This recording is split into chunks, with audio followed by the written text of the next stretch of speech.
Umagang kaiganda na naman mga ka-Dr. Cledge. At dahil nga wala tayong pasok ngayon, maglilinis ulit tayo ng ating car wash. Sana all.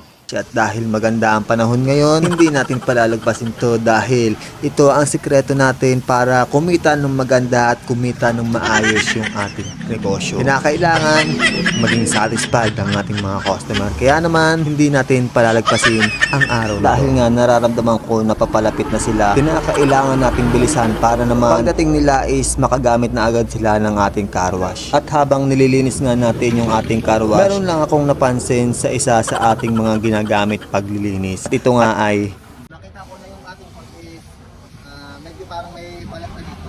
Ayan. So, gagawin natin, o-order natin ito ng hose para mapalitan natin. At para naman safe yung ating mga customer kasi baka biglang pumutok to. Diba? Pag ito pumutok, possible, sa customer natin tumapon yung mga tubig o pumalsik. And malaki yung chance na mababasa yung mga customer natin.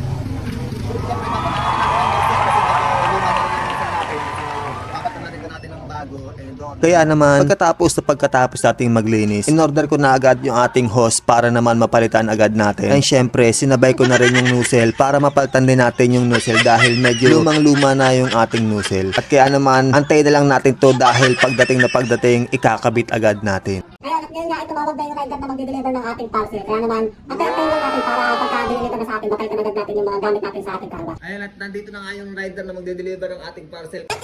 Dumating na yung isa sa ating mga deliver at talaga naman may isa pa tayong naantay ka naman. Tingnan natin kung tawapin pa ngayon. Isa pa, dumating na rin yung isa natin inaantay na deliver. Kaya naman, ano pa nga naantay natin? Punta na agad tayo sa ating car wash para mapalitan natin yung mga dapat natin palitan. Kaya naman, let's go!